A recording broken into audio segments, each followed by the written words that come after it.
Hi guys, ఈరోజైతే mutton కైమా జీడిపప్పు, పచ్చి జీడిపప్పు, మటన్ కైమా పచ్చి జీడిపప్పు తోటి ఉలవకాయలు నల్లీలు మటన్ అయితే మరి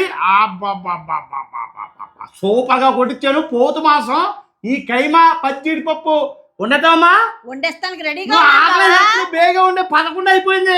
ఓకే బావ, మీరు వెళ్ళి కూర్చోండి. డన్.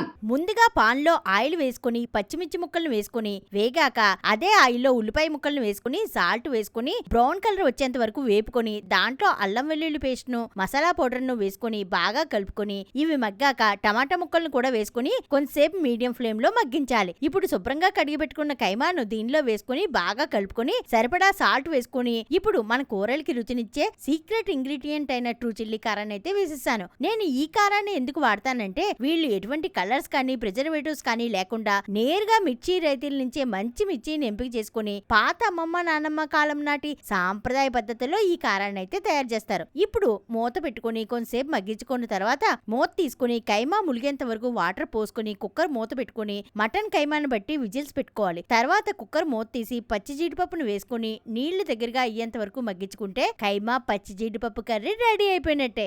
చిట్టమ్మా బావా అయిపోయిందా? ఇదిగోండి రెడీ అయిపోయింది. చూసారా కొత్తలో జీడిపప్పు అంతా ఎలాగా అంటుందో.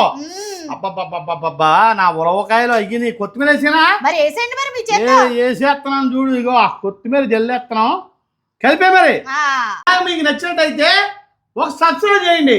అలాగే సహారా ఫ్యామిలీ లాగ్స్ ఇన్స్టాగ్రామ్ కూడా ఉంది, దానికి కూడా ఒక follow కొట్టండి. ప్లీజ్.